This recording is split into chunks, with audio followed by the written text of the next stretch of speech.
꼼꼼한 아마존셀러 가이드북, 꼼꼼한 쇼핑셀러 가이드북의 저자입니다. 주식회사 펜글로벌의 서주영 대표 인사드립니다. 자, 여러분 글로벌 셀링 하시면 하실수록 어려우시잖아요. 저희는 아마존 코리아와 쇼핑 코리아의 파트너사이고요. 또 국무총리 표창 수상으로 모두에게 인정받았습니다. 넘버원 글로벌 셀링 전문기업 주식회사 펜글로벌이 여러분들과 함께 하도록 하겠습니다. 교육, 컨설팅, 운영등, 판매등, 배송등, 전문가 매칭 서비스, 이렇게 정말 다양한 저희 펜글로벌의 서비스가 궁금하시다면 아래 보이는 홈페이지 주소 혹은 저희 채널 우측 상단에 홈페이지를 클릭하셔서 확인해 주시기 바랍니다. 구독, 좋아요, 알람 설정 잊지 않으셨죠? 자, 그럼 이번 에피소드 시작하겠습니다. 글로벌 셀링 전문 채널 꼼꼼한 펜TV.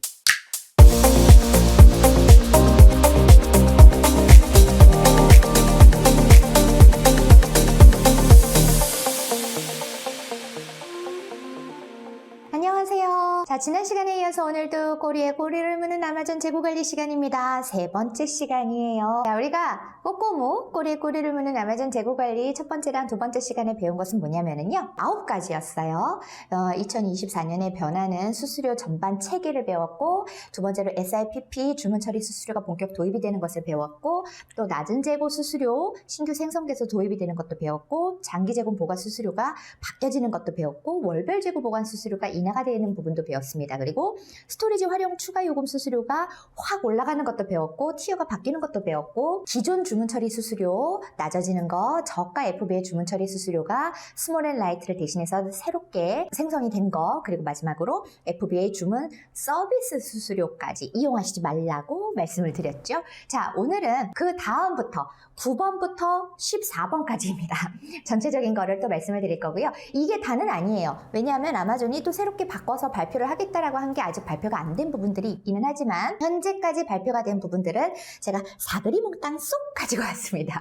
자, 오늘 그 마지막 세 번째 시간입니다. 9번째 서비스 설명을 드릴게요. ISP 인바운드 배치 서비스 수수료라는 겁니다.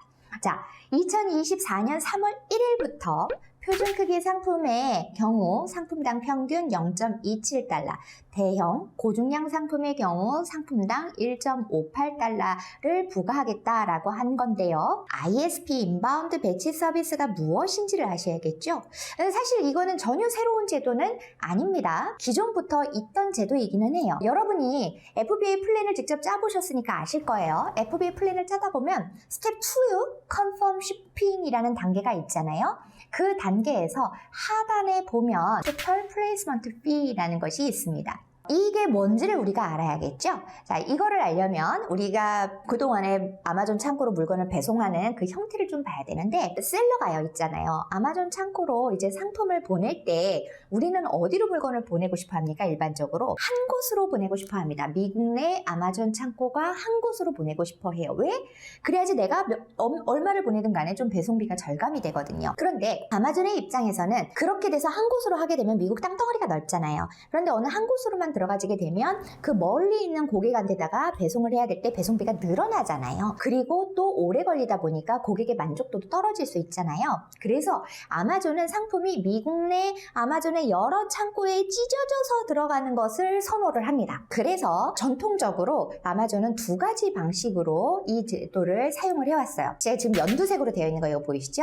디스트리뷰티드 인벤토리 플레이스먼트라고 하는 서비스와 인벤토리 플레이스먼트 서비스라고 하는 게 이 두 가지예요. 이름이 좀 비슷하죠? 한국말로 해도 좀 비슷합니다. 먼저 것은 분산 재고 배치 서비스라고 번역을 하고요. 인벤토리 플레이스먼트 서비스는 재고 배치 서비스라고 이야기를 해요.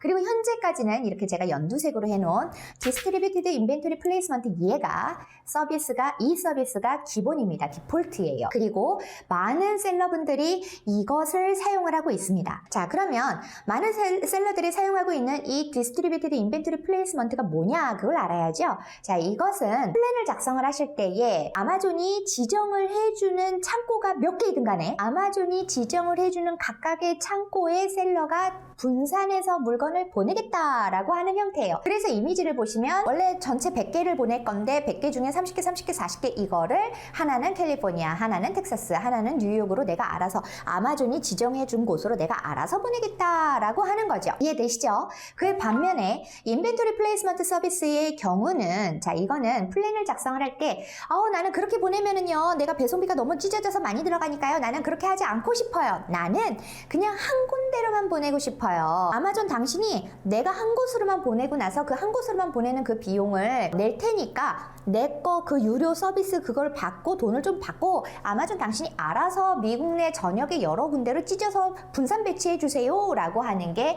이 IPS 인벤토리 플레이스먼트 서비스입니다. 자 그런데 이것을 이제 이름을 바꾸는 거예요. 어떻게 바꾸느냐? 디스트리뷰티드 인벤토리 플레이스먼트 서비스는 할인 서비스라고 이름을 바꿔서 명명을 하고요. 인벤토리 플레이스먼트 서비스는 이름을 프리미엄 서비스다 라고 이름을 바꿔서 부르는 거예요. 원래는 이 두 개의 제도를 여러분들이 원하는 거를 여러분들이 설정을 하실 수가 있었어요. 어디에서 설정을 하실 수 있었냐면 이렇게 보시는 것처럼 세팅, 여러분 셀러 센터에 들어가시면 세팅 있죠. 설정에서 하단에 보시면 Fulfillment by Amazon, 제가 한글로 보는 게 익숙하지가 않아가지고 늘 영어로 보는 습관이 있어서 혹시 영어로 보는 게 불편하신 분들께는 양해를 구하도록 하겠습니다. 하단에 드롭다운 밑에 Fulfillment by Amazon 세팅이라는 부분이 있습니다. 거기에 들어오시면 세 번째, 위에서 세 번째 인바운드 세팅이 있고요. 여기에서 내가 IPS를 쓸 거냐 DIP를 쓸 거냐 이렇게 여러분이 셀러가 스스로 변경을 하실 수 있었어요. 자 이렇게 동등한 제도였던 ISP와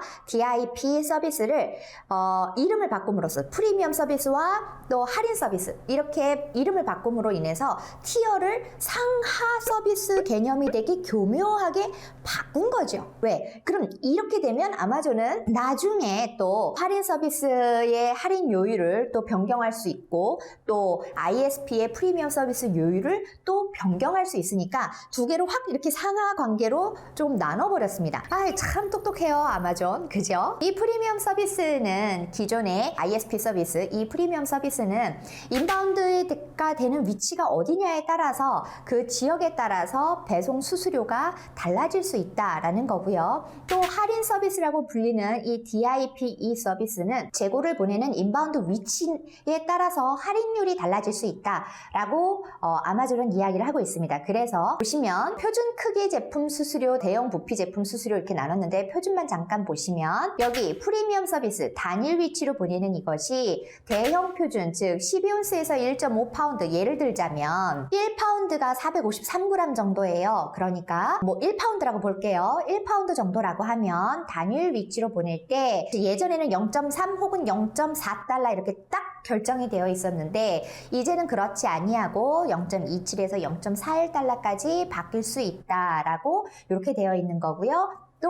할인 서비스는 배송 수량 및 인바운드 위치에 따라서 최대가 100% 할인이니까 그렇지 않고 70% 할인, 뭐 60% 할인, 50% 할인도 있을 수 있다. 이런 이야기가 되겠습니다. 제 이야기를 이제 여러분들이 다 이해를 하셨을 거라고 믿습니다. 자, 이제 그러면 다음으로 넘어갈게요. 10번째인데요. 이거는 인바운드 결함 수수료입니다. 이건 새로 생긴 제도입니다. 여러분들이 배송 계획을 짰고요. 그리고 여러분들이 그 배송 계획에서 아마존이 어디로 보내라 라고 이렇게 나오잖아요. 그런데 그거와 다른 주문 처리 센터로 배송을 했거나 혹은 우리는 이제 글로벌 셀러니까 대부분 이제 국제 배송을 하잖아요. 그럼 국제 배송을 하면 그 배송을 생성한 후에 75일 이내에 아마존 창고에 도착하지 않은 경우 혹은 아까 조금 전에 말씀드렸던 DIP 있죠? 지금 현재 기본으로 사용하고 있는 여러 곳으로 셀러가 알아서 보내는 이 DIP 서비스를 했을 경우에 첫 번째 상품이 한 곳에 도착하고 추가로 도착하는 추가 배송물이 이 첫 번째 배송일 도착일로부터 30일 이내에 도착하지 않은 경우 이렇게 세 가지 경우 각각 그 여러분 상품의 크기 등급을 구분을 해서 수수료를 추가로 물리겠다. 결함 수수료를 물리겠다. 이 내용이에요. 사실 셀러들이 증가를 하면서 물론 신규 셀러들 위주로이지요. 주로 5배송이 많이 늘어난 것도 사실입니다. 잘 모르니까 이 A에 보내야 될 상품을 B로 보내고 이거 사실 많아졌어요. 정말 많아지기도 했어요. 그래서 아마존이 이런 경우에는 더 많은 일을 해야 되기 때문에 그들도 피곤했겠죠. 그래서 이 제도를 만들지 않았을까 하는 이해는 됩니다. 그런데 아무리 그렇게 제가 조금 양보를 해서 이렇게 이해를 하려고 하더라도 사실 저는 살짝 꽐뚱하는 부분이 있어요. 왜냐하면 솔직히 까놓고 보면 셀러가 DIP 서비스를 이용을 해서 상품을 잘못 보내는 비율이 전체 셀러에서 얼마나 되겠습니까? 그렇게 많지 않을 거거든요. 전체를 놓고 보면 그 비율보다 아마존이 자체적으로 자기네들이 실수하고 처리센터에서 물건을 받지 못해서 돌려보내고 또 혹은 자기네들이 ISP 서비스에서 상품을 막 여기저기로 분산 배치를 하는 가운데서 실수를 하거나 분실을 하거나 떨어뜨려가지고 손상을 입히거나 뭐 이런 경우들 정말 많습니다. 저는 셀러가 실수하는 그 비율보다 아마존이 실수하는 비율이 저는 훨씬 더 많다라고 그래서 저는 생각을 합니다. 그런데 아마존이 잘못해서 75일 이내 도착하지 않은 경우로 판명날 경우에 대해서는 배상은 언급하지 않고 뭐 인바운드 결함 수수료가 실수로 발행이 됐다라고 생각을 하면 셀러님 당신이 30일 이내에 이 배송 문제를 좀 수정해 주세요라고 요청서를 제출을 하면 인바운드 결함 수수료에 대한 조사를 할 수 있다. 이렇게 이야기를 하거든요. 저는 이 부분이 솔직히 정말 기분이 안 좋고 조금 이렇게 표현해도 될까요? 어차피 제 채널이니까 상관없겠죠? 아마존의 갑질이라고 생각이 듭니다. 아무리 셀러가 제대로 플랜을 짜도 정말 4분기 여러분 경험해 보신 분들 아시잖아요. 4분기의 경우 아마존이 받지 않는 경우가 허다해요. 그러면 그게 75일 넘어가지 않으라는 법이 어디 있어요. 그런데 이런 거를 이렇게 처리를 해버리니까 아무튼 기분이 좋지 않을 수밖에 없죠. 저는 이 대목이 정말 조금 기분이 좋지 않습니다. 하지만 여기서 더 말하면 안 되겠죠. 자, 다음으로 넘어가도록 하겠습니다. 11번째 수수료는 반품 처리 수수료를 확장을 하겠다라는 내용입니다. 이거 역시 저는 조금 살짝 뒷목을 잡게 됩니다. 왜냐하면 그동안 반품 처리 수수료는 의류랑 신발류의 반품 시에만 적용을 했었어요. 그래서 다른 카테고리의 상품을 판매하는 셀러분들은 사실 이 반품 처리 수수료가 뭔지도 모르시는 분들도 분명히 계세요. 그런데 이거를 2024년 6월 1일부터 모든 카테고리에서 반품 비율이 굉장히 높은 상품에 개별적으로 다 적용을 하겠다라는 거죠. 화 안 납니까? 아니, 왜냐하면 왜 제가 화가 나냐면 솔직히 상품 자체가 데미지를 입거나 상품 자체가 불량에 대해서 반품이 되는 경우가 몇 %나 됩니까? 안 그래요? 거의 대부분이 고객이 임의 판단으로 나 이제 이거 더 이상 필요 없어? 이거 내 생각보다 늦게 배송됐어? 이거 내 마음에 들지 않아? 내가 생각하는 것보다 값이 비싸? 뭐 이런 고객이 임의 판단으로 반품을 하는 경우가 수두룩하잖아요. 수두룩 빽빽하잖아요. 그런데 그렇게 반품이 일어나면 우리는 기존에 어떤 수수료를 냈었습니까? 환불 처리 수수료라는 걸 냈었어요. 이 환불 처리 수수료도 결코 저렴하지 않아요. 아마존의 그 판매 수수료 약 20%에 해당하는 환불 처리 수수료를 냈었어요. 그런데 그 제도가 없어졌느냐? 안 없어졌어요. 그건 그대로 있으면서 이제는 추가로 반품 처리 수수료까지 내라는 소리거든요. 와, 미치죠? 그런데 더군다나 그 금액이 결코 저렴하지 않습니다.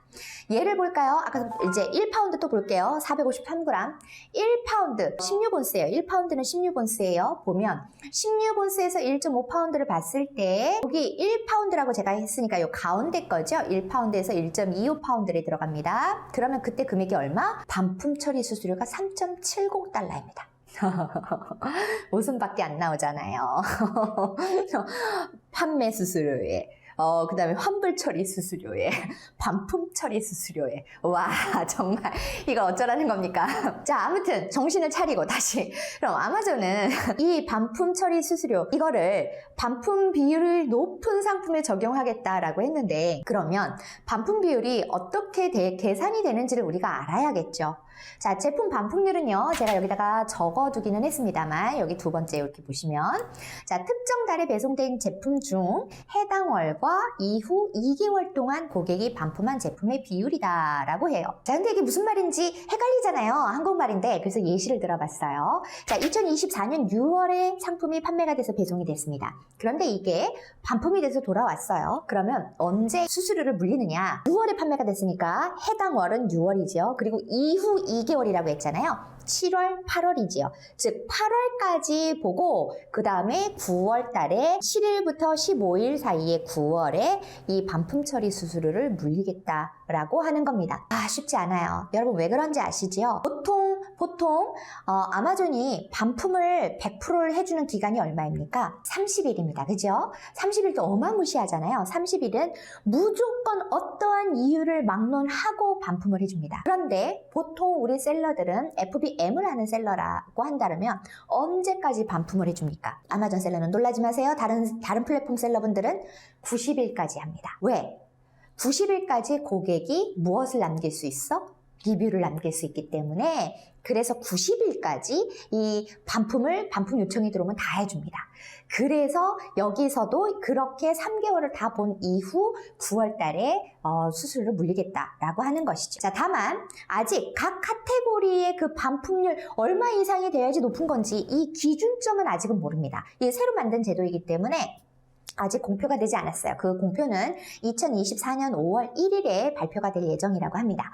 하지만 여러분, 지금도 여러분이 이미 이거에 대비하실 수 있어요. 이거는 조금 크리티컬한 부분이라고 생각하거든요. 지금부터 대비를 하셔야 되는 것은 여러분들의 반품률을 지금 이미 여러분의 셀러 센트럴에 들어가시면 확인하실 수 있도록 아마존이 만들어 놨습니다. 어디냐면 셀러 센트럴에 들어가셔서 인벤토리 그리고 FBA 인벤토리에 들어가시면 이렇게 FBA 리턴이라는 부분이 있습니다. 이 FBA 리턴에 들어가시면 각각 내 상품별 반품률을 보실 수가 있어요.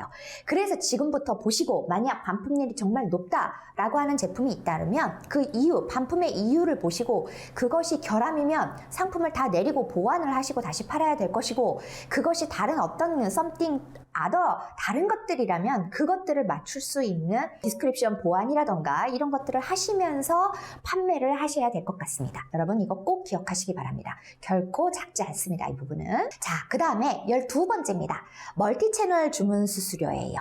자, 멀티채널 아시죠? MCF라고 우리가 하고 있습니다. 이 멀티채널 주문 수수료는 셀러들이 그 상품을 아마존에만 판매를 하지 아니하고 다른 여러 마켓플레이스에도 판매를 할 수 있잖아요. 그런데 아마존 창고에다가 물건을 넣어두고 다른 마켓플레이스에서 주문이 일어나면 한국에서 내보내는 것이 아니라 아마존 창고에서 배송을 할 수 있도록 만들어 놓은 제도입니다. 그런데 이 비용이 2월 5일부터 무려 3.5%나 인상이 됩니다. 제가 무료라고 한 것은 사실은 2023년도에도 이미 많이 올랐기 때문이에요. 2년 연속 많이 올리는데 지금 여러분이 보시는 이 표는 표준 5일 5영업일 배송 요거 하나만 갖고 왔습니다. 이게 제일 낮은 거거든요. 그 외에는 이틀 가는 거, 더 빠르게 가는 거 뭐 이런 게 있는데 가장 저렴하게 보낸다고 하더라도 계속적으로 제가 1파운드 얘기를 들어볼게요. 450g짜리를 보낸다라고 하면 한 개를 다른 이베이에서 주문이 들어서 보낸다라고 하면 무려 9.78달러나 아마존의 MCF 수수료를 내야 됩니다.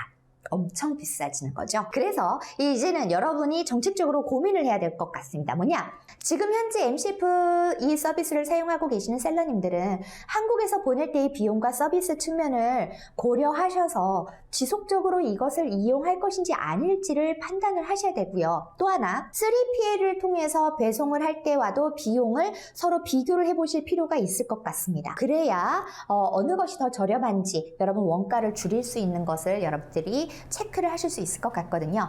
여러분 잊지 마시고 꼭 두 가지 모두 다 체크를 해보시기를 바랍니다. 자, 그 다음은 13번째입니다. FBA 재고 처분 수수료와 폐기 수수료인데요. 이 부분도 역시 정말 조금 화가 나는 것은 2023년도에 일단 대폭 인상을 했어요.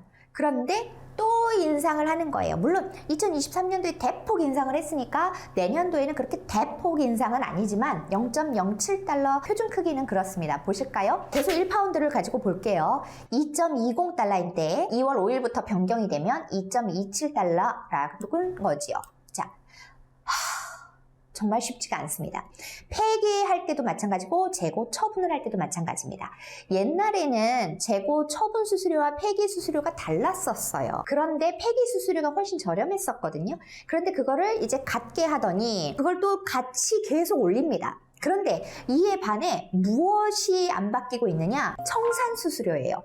사실 이 청산 수수료라고 하는 게 2022년에 처음 도입이 됐어요. 그러면서 2022년, 2023년 그리고 2024년까지도 변경이 안 되는 거예요. 이거는 무엇을 의미하는 걸까요? 제가 생각하기에는 저희 피셜은 아마존이 계속적으로 청산을 많이 유도하고 있다라는 생각을 합니다. 그래야 수수료, 여러 가지 수수료 명목과 또 하나는 자원을 낭비한다라는 그러한 많은 기관들에서의 욕을 조금 버리고 편리하고 또 재사용이 가능한 그런 사회적인 ESG 경영에도 가깝고 하기 때문에 이 청산 수수료 쪽을 자꾸만 좀 청산을 하도록 그걸 미는 것이 아닌가 그런 생각이 들고요. 어쩌면 2025년에는 청산 수수료도 한 번쯤은 오르지 않을까 하는 생각도 해보게 됩니다. 자, 이제 마지막 거의 다 왔습니다.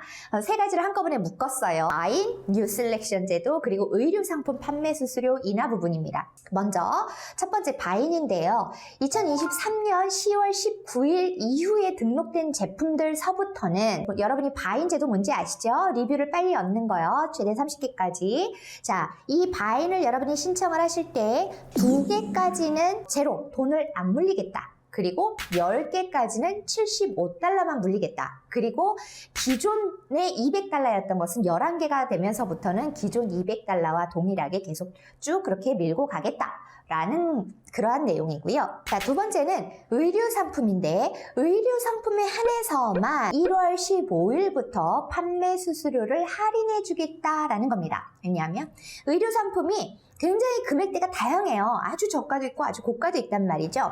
그런데 여태까지는 그 모든 것을 다 똑같이 17%로 물렸습니다. 상품 판매 수수료를. 그런데 이것을 20달러를 기준으로 해서 15에서 20달러의 상품이라고 하면 판매 수수료를 17%에서 10%로 인하를 해주고 15달러 미만의 저가 의류인 경우에는 판매 수수료를 17%에서 무려 5%까지로 드라마틱하게 인하를 해주겠다라는 그러한 내용이고요. 다른 상품들은 판매 수수료에 변화가 없습니다. 뉴 셀렉션 프로그램에 대한 변화를 말씀을 드리겠습니다. 사실 이 제도의 내용 자체는 변하지 않았어요. 이 내용은 그대로예요. 그동안의 뉴 셀렉션 제도는 브랜드 상품에만 적용이 되어 왔었어요. 그런데 이거를 그럼 뭘 바꾸느냐? 비브랜드 제품에도 확대 적용을 하겠다라고 하는 거고요. 기존의 이 뉴 셀렉션 제도를 이용을 하려면 셀러들의 IPI 점수가 400점이 넘었었어야 되는데 그거를 300점으로 내려주겠다 라고 하는 겁니다. 이거는 뭐 보관 수수료를 좀 스큐가 몇 개까지 할인을 해주고 청산 수수료도 몇 개월까지 무료로 청산을 할 수 있도록 해주고 반품 처리 수수료도 좀 몇 개까지 면제를 해주고 또 판매가 되면 리베이트도 해주고 이러한 평균 10% 정도의 리베이트를 해주고 이 기존 내용들은 하나도 그러면 안 바뀌었는데 이렇게 그 대상을 확대한 이유는 그러면 뭘까? 이거는 제 생각에는 더 많은 사람들이 이 제도를 이 뉴 셀렉션 제도를 이용을 해서 판매를 견인할 수 있는 어떤 상품? 히어로 상품. 히어로 상품을 찾아서 그것들로만 나의 판매를 다 채우세요 라고 유도를 하려고 하는 것이 아닐까. 그러한 아마존의 계략이 아닐까라는 생각을 해봅니다. 왜? 그렇게 히어로 상품은 계속 사람들이 찾는 상품인 거잖아요. 그렇다면 사람들이 그 상품을 좋아한다라는 거죠. 그러면 내가 좋아하는 상품들로만 아마존이 그득그득 채워질 거 아니에요? 그러면 내가 좋아하는 상품이 아마존에 가득하니 고객들의 아마존에 대한 충성도가 말로 할 수 없을 만큼 급상승 높아지지 않겠습니까? 그래서 그러한 큰 그림을 가지고 이 뉴 셀렉션 제도를 좀 더 확장을 한 것이 아닐까 저는 그렇게 생각을 해봅니다. 여기까지 첫 번째서부터 14개의 수수료의 변화들을 보시니 어떠십니까? 무려 1, 2, 3로 나눠서 설명을 해드렸습니다.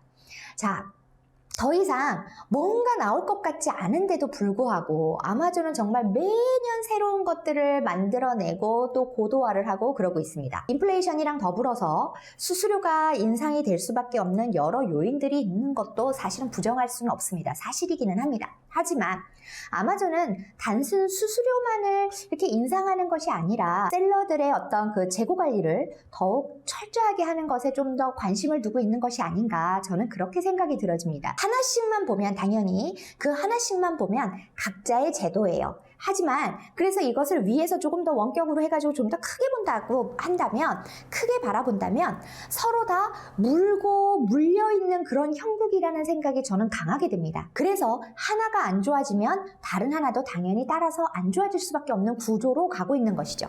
그렇기 때문에 제가 이번 이 세 개의 제목을 그냥 FBA 수수료 변화 이렇게 말하지 않았고요. 꼬리에 꼬리를 무는 아마존 재고 관리라고 한 이유입니다. 아마존의 공급망 관리는 아주 매우 촘촘하게 완성이 되어 가고 있는 것을 저는 정말 너무나도 뼈저리게 느낍니다. 자, 여러분, 우리는 이제 좀 더 과학적이어야 되고 조금 더 계산적인 사람이 되어야 된다라고 생각이 됩니다. 어떤 것을 이용을 해야 나의 마진을 늘릴 수 있을지 여러분은 고민을 하셔야겠죠.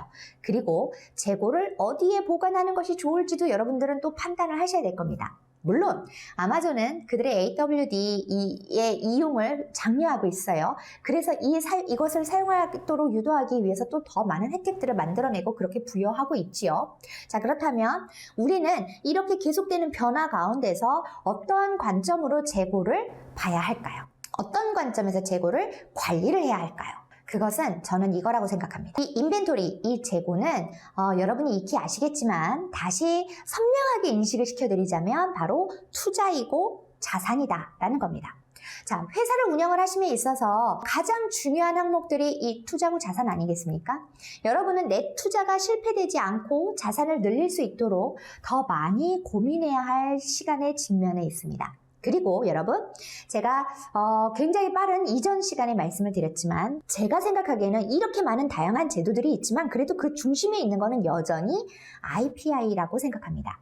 이 IPI의 4가지 요소 있지요. 재고율, 초과 재고율, 문제 있는 상품 비율, 이런 그 재고값, 판매값, 이 4가지 요소가 거의 많은 보관 수수료들과 다 맞물려 있다라고 저는 생각을 합니다. 그래서 항상 이 4가지 요소를 여러분이 트래픽을 하시면서 관리를 하시면 좋겠다라는 이러한 또 선생으로서, 강사로서 또 한마디 말씀을 드리고, 자, 오늘 시간은 여기까지 해서 마무리를 지을까 합니다. 여러분, 2024년 더 힘들 수 있을 것 같습니다. 그래도 우리는 어떻게 해야 되겠습니까? 그래, 모든 문제는 답이 있어. 올 테면 와봐. 내가 기꺼이 맞아줄게. 라고 하는 그런 당당함으로 2024년도도 화이팅 하시기 바랍니다. 자, 긴 시간 여러분 수고하셨고요. 저는 다음에 또 더 좋은 내용으로 찾아뵙도록 하겠습니다. 3가지 잊지 마십시오. 다음에 봬요.